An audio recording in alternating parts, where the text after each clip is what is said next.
course, Mitt Romney had binders filled with women, and who knows what else was in those binders. But Anton, what about you? We do hear from investors that there is a deal flow problem. Elaine and I have lots of opinions about that statement. We don't agree with it, but we do hear that we can't find good product, we can't find good deals. If we would invest this way, if we could only find decent companies to invest in. Cathy has shared that she's able to find many prospects. So Anton, how about you? You can't.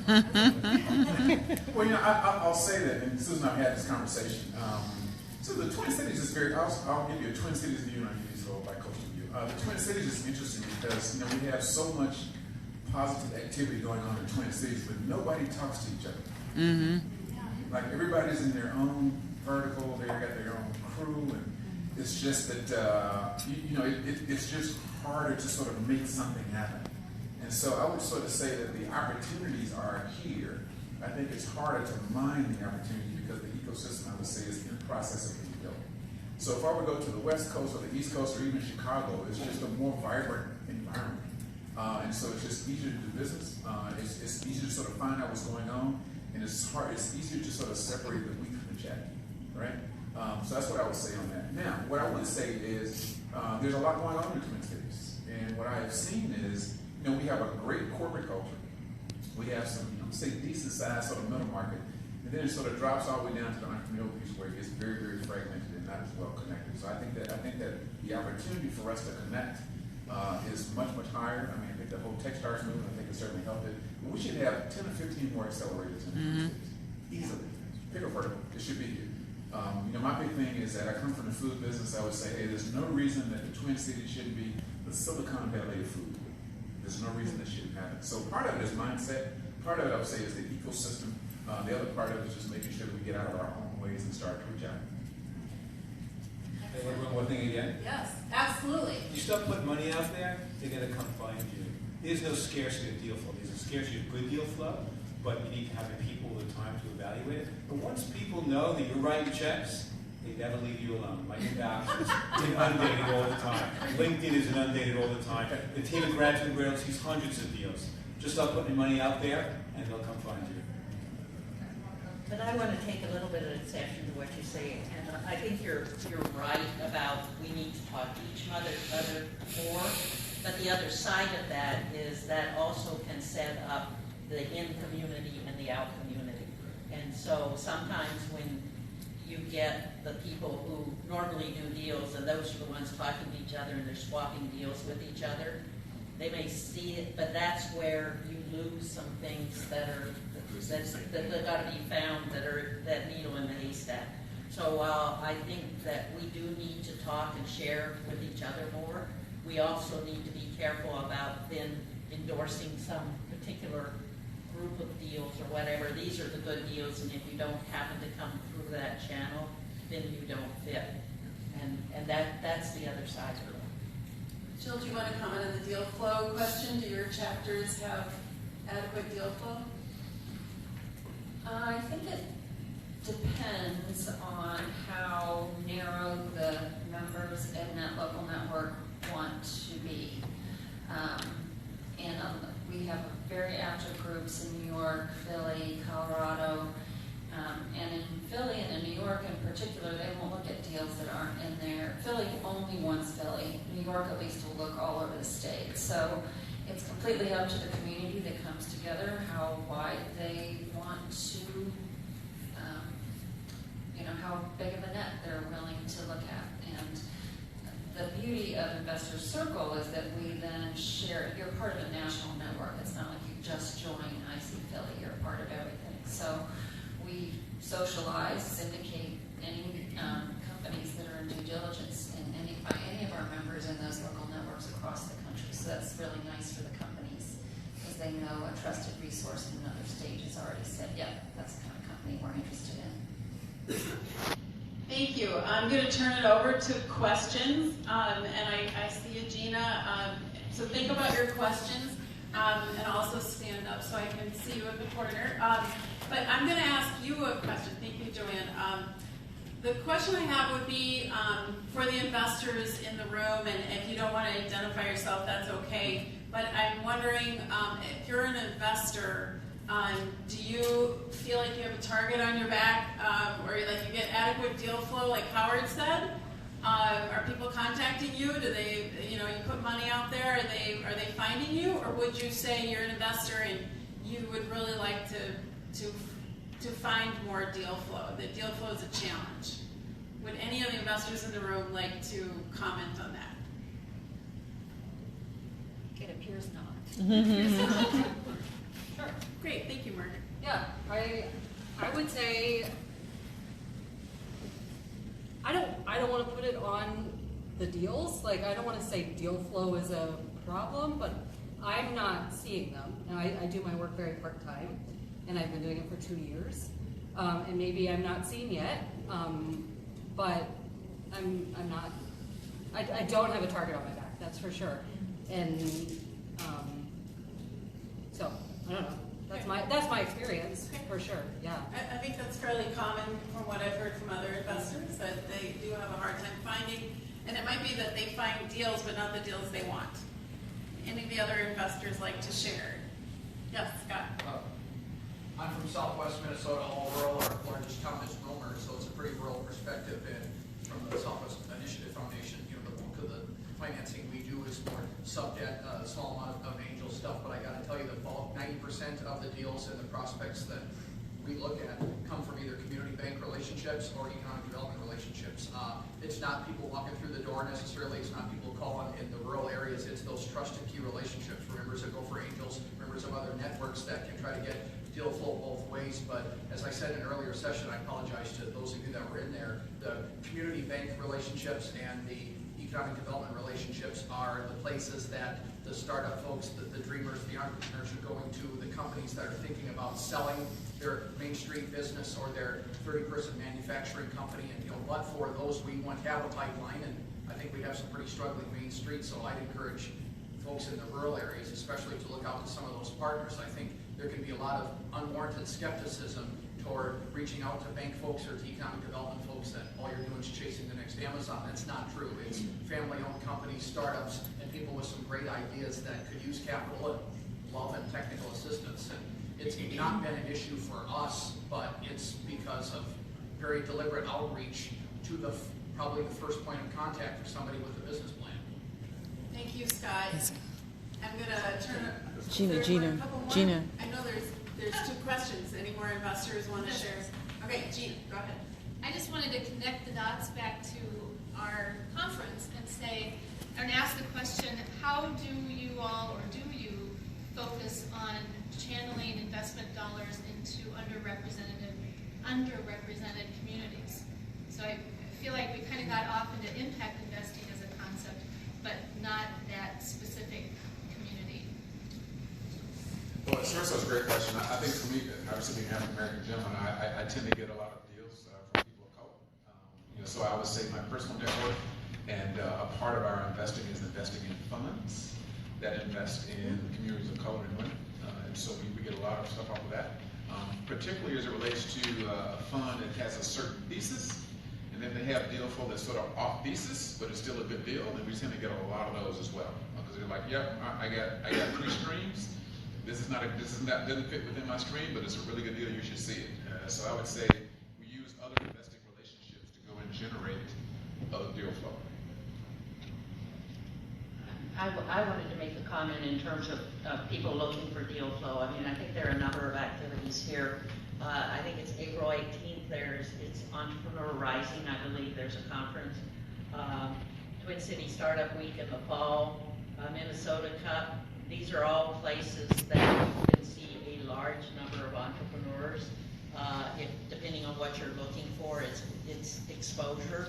So, and you don't always have to be obvious that you're the investor, but it's a chance to meet lots of entrepreneurs, and those of you who are entrepreneurs, being active in that also is useful, because I think part of it, if I had to say there was one thing that is the weakest thing that I see in the entrepreneurial community here, is a good number of entrepreneurs do not understand what investors are looking for and don't know how to approach or address questions that investors would have. participation in a number of these activities that'll help you get more informed and educated. Investor Circle does not consider a women-led or a company led by a person of color just by itself to be an impact investment. It's more what the business was founded to do, the big, hairy, audacious goal that it wants to solve. However, we do have better percentages than the general, kind of market that the percentages that we talked about earlier. At a national event that we had in Boston that was blind as far as just picking the 12 best companies that applied that quarter, I believe there was once where 10 out of the 12 companies were female-led. So without purposefully doing that, Investor Circle does. A lot of our members really like to invest in women, and I'm going to just read one quick quote by one of our male members. Fortunately, success begets success. As more female-founded companies are making money, more investors will jump in. I do not invest in any company unless there's a woman co-founder or in a very high-level position. There are many impactful reasons for why I invest in women-led companies, but the biggest one is that they survive. So we talked about investing in women-led companies, African-American men-led companies. We were also talking today about women of color. We talked about women-led companies. Is there a good mixture of folks that you're hearing from, or is it the theme I'm kind of hearing is the investor attracts investees that can relate to them, and we heard that in our earlier panel as well. So, Of our current 6 portfolio companies, one is led by an African American woman and one is led by an Asian woman. so 2 out of 6. So 2 out of 6. It's way better than 0.8%. I think you have to be intentional about it. I think you have to be inclusive, and if you're starting something like it feels like you are here, kind of early days to this community, you can set that intentionality from the very beginning. The opportunity is yours. Do you want to add? Okay. We had a question over here. Joanne? Yes, just was curious how you structure your fees, what you're willing to share, and Howard, maybe you have a hedge fund and a gratitude railroad fund, I don't know, comparison. Just whatever you're willing to share. There are no secrets. So my hedge fund has typical hedge fund fees. Most of our investors pay us 1.5 and 15. We do have one fund that charges 0 and 21. And if anybody in the room has $100 million, you can get 1 in 10. So we can talk about that later. Gratitude Railroad itself, while an operating business for-profit LLC, at this point in time has no discretionary capital. We do have, as part of our business model, helping to launch and start funds. So we have a private equity fund that right now is overseeing about $50 million, and that fund charges standard private equity fund fees, 2.5 and 20. And we own a piece of the management company, and we also get a fee for serving on the investment committee. We were the original investors of the fund, and we serve to promote the fund. We have a group of people within the gratitude community called Gratitude Partners. Right now there are 12 families that are part of the Gratitude Partnership. They pay us a fee of $25,000 a year to be able to see the early deal flow, the first deal flow, to participate in meetings that are mostly all business, a little bit of socializing around it. They have access to our diligence team. We have 3 full-time people in diligence, and they are committed, not contractually, but intentionally, to investing at least $500,000 a year alongside the board of directors of Gratitude Railroad, which I'm obviously one of. The board of directors are not a board of directors the way you think of it. It's not a board of trustees. We are the investors in the equity of the operating business of Gratitude Railroad. As part of that business, if you invest directly in a company, let's say in Perfect Produce, Gratitude Railroad, we invest through a vehicle we call Gratitude Ventures, we get a 10% carry of the profit if there is a successful exit. And we do lots of investing where we have a conference and 50 companies show up, and if you invest with them independently, we have no take. It's more important for us that we grow the impact investment world. If you want to be actively engaged with us, that's wonderful. If you want to go and start something else on your own and you use us as a reference, that's wonderful. If you choose to invest in a company that we passed on, there's a company that we looked at very closely at Gratitude Road, the voting business called Clear Ballot. I was the only one of all the partners and all the board members and all the community members that invested. So I did that one for free because it's on my own. So change depends. Okay. Are there other questions? Yes. I have a question on just investing in diversified industries, what that looks like here in Minnesota. Because, of course, we have healthcare here. We hear a lot about healthcare, retail, agriculture. That's a strong suit here. But how's that changing? How does that compare to even other places in the country? Because it's not just underrepresented people. It's underrepresented ideas and diversity around that. So if you could touch on that.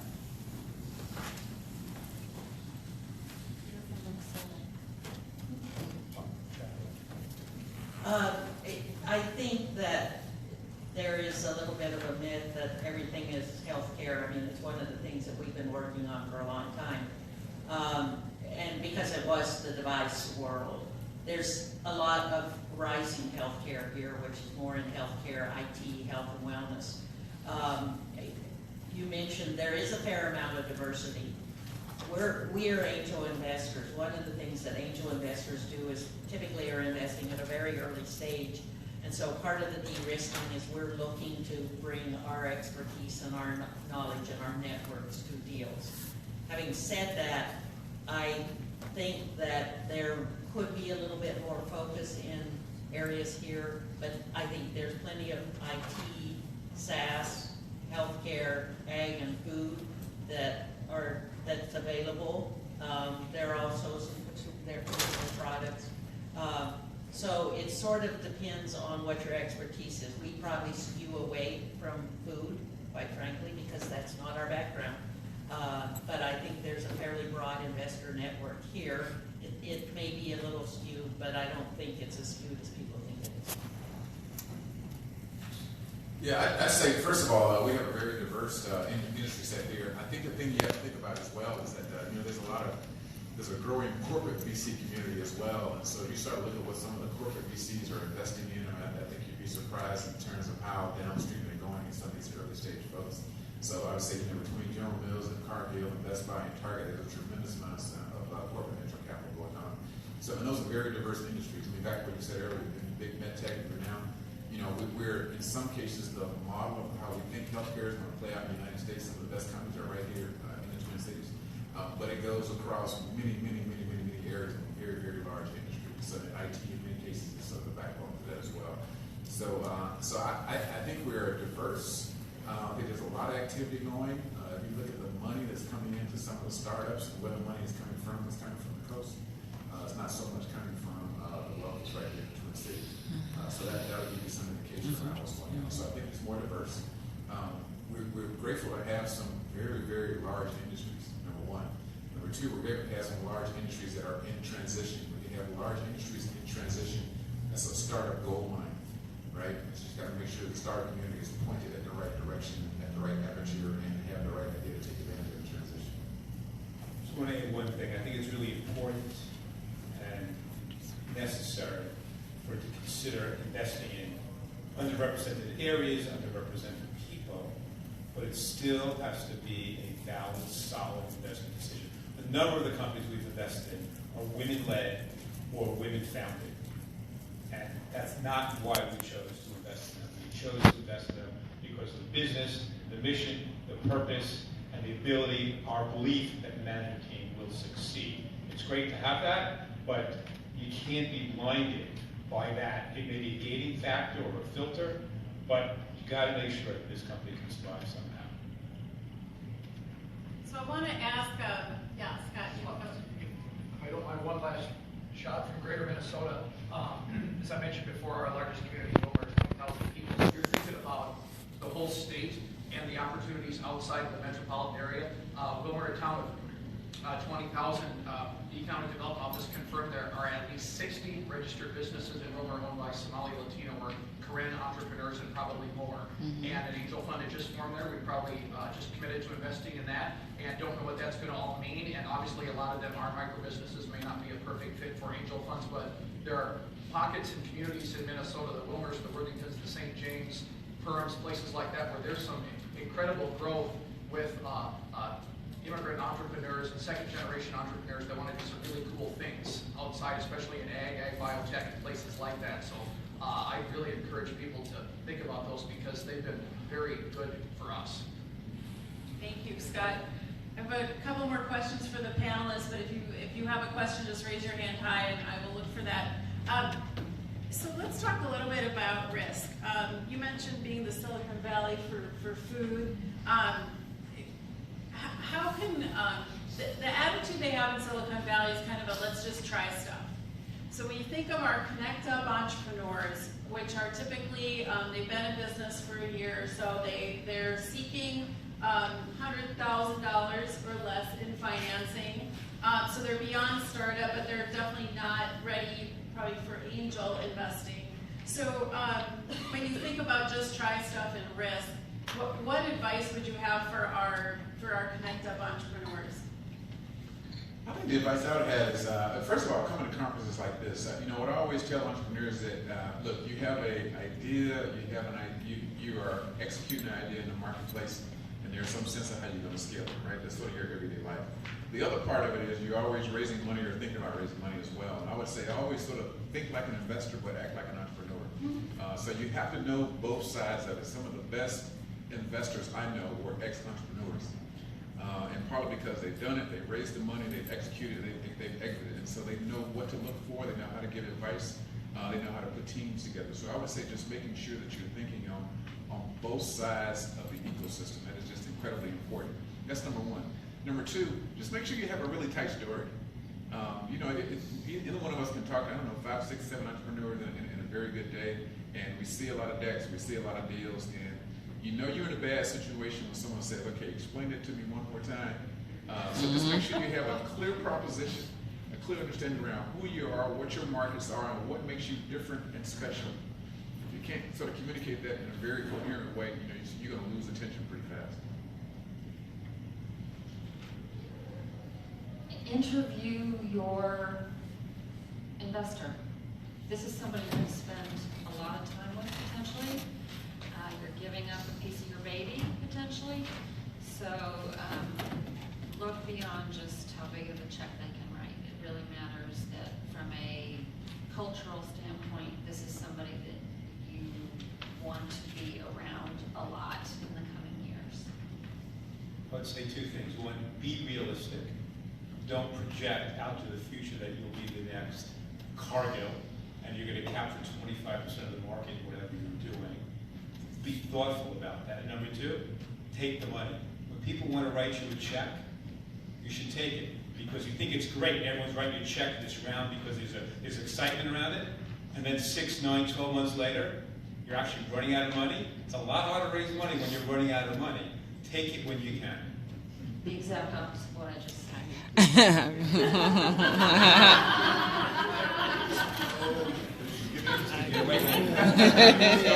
So early in my career, I worked at Drexel Garden. I worked there 3 months before the bankruptcy and 3 months after the bankruptcy. And that was something that Michael Milken said. You can respect it or not. But listen, I've been raising money for my hedge fund for 25 years. When you really need the money, it's really hard. If you're running out, if you're about to start maxing out your credit cards, and your whole demeanor is negative, no one's giving you a check. Mm-hmm. I would take a little different comment. I'm not touching that, but back to Susan's comment about raising $100,000. That may be appropriate for your business, but again, the first question I would ask you is whether you're thinking big enough. Because part of what we're looking for in terms of opportunity, too many people come to us and say, well, give me a little bit, and then I'll be cash flow positive in 6 months.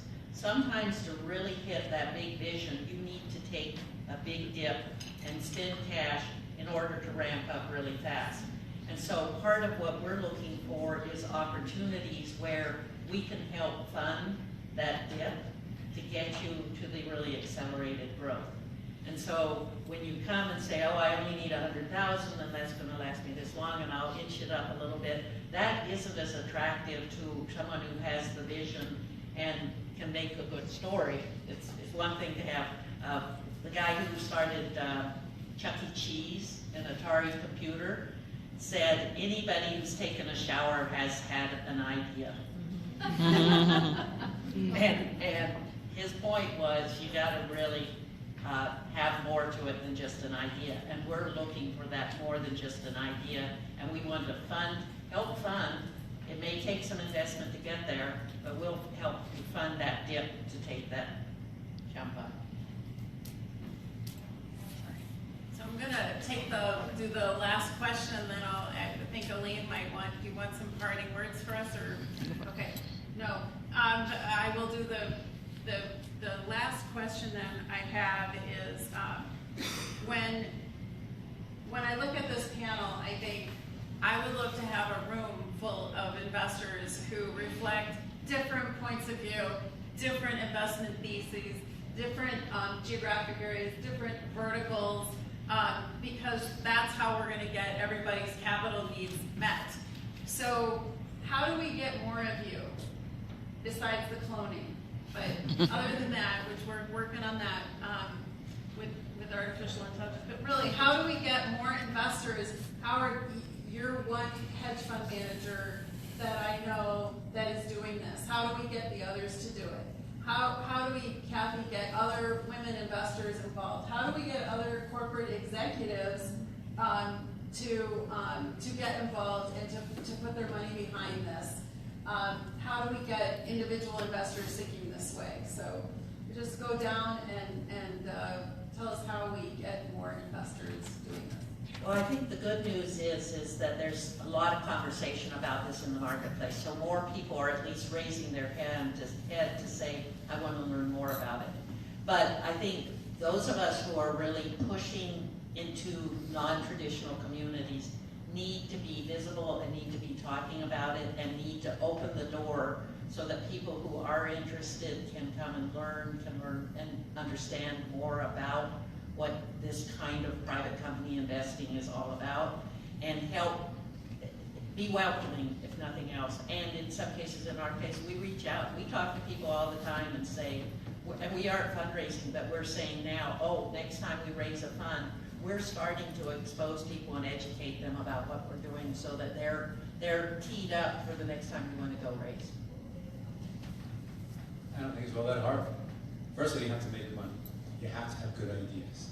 But importantly, I think I mentioned before, my title at Graduate Moderator is Chief Evangelist. I talk about this all the time. I was complaining before that we're a bunch of mostly old white men, but when I go to a hedge fund convention, it's a bunch of old white men. But I talk to them about this, and you find somebody who gets turned on by the idea of what we're doing. And as we grow, the growth begets growth. Our first conference had 13 people. Last year we had 210 people. We're not going to let it get much bigger, so if you want to come, get your application in now. But 210 people left last year's conference blown away with the ideas of the things that we were doing and the opportunities to invest in companies that are run by great people doing great things that look like they might really make money. And they go home and they tell their friends.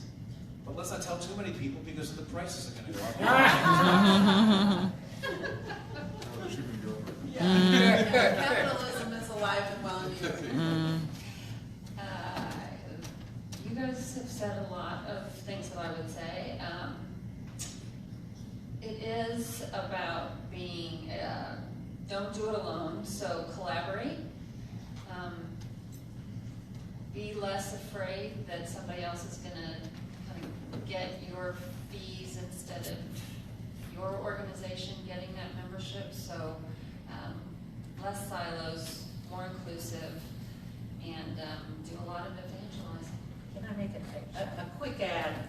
Investor Circle is a way that people who want to put their toe in the water, it's very effective because you can get in at a smaller level and you're spreading the risk over a group of people, and they have good deal flow. So I know people who invest and they write a $50,000 or $100,000 check if they do it themselves, but they get it and do all the work, but they get diversification by participating in Investor Circle and other groups like that, because Right, so for years, we had a small fund where you could be an LP like that at that size. And we actually, over 8 years, incubated to realize that you can't make any money doing that. Right. So, our group that does this fund that's completely focused on impact investments and many IC companies is out raising a $25 million fund. So, but I appreciate that. But there are other groups like Investors. Yes. And- Not as good though. No. Yeah, I'll just give you a perception from the corporate side. I think, again, I'll more Twin Cities focus. You know, we have the blessing of having, I don't know, what is it, 12, 13, 14, 15? 17 now. You know, we keep buying each other. Fortune 500 companies here in the Twin Cities. And so the first thing you guys got to understand is that there's just a tremendous amount of talent and wealth locked up into these corporate companies. That's number one. Number two, they spend their day jobs up against their own company, their own categories, their own however they draw their universe. And so I think we can take advantage of the wealth and the expertise to help drive and de-risk our community's investments. So I think a much more concerted effort around that. I'll tell you, a lot of the folks that I sort of wrap into my work are counting most of the corporate group because I know I can get free expertise and I can get access to wealth. And so if you put the right people against the right opportunities, then I think you have an opportunity to go and make it. This is fun for them. No, I agree. It is fun because everybody's a frustrated entrepreneur. Boring. Exactly. This is fun. It might not be boring. But this does add another dimension to their professional life. Nothing's boring, General. So I'm going to wrap us up, and I want to first thank you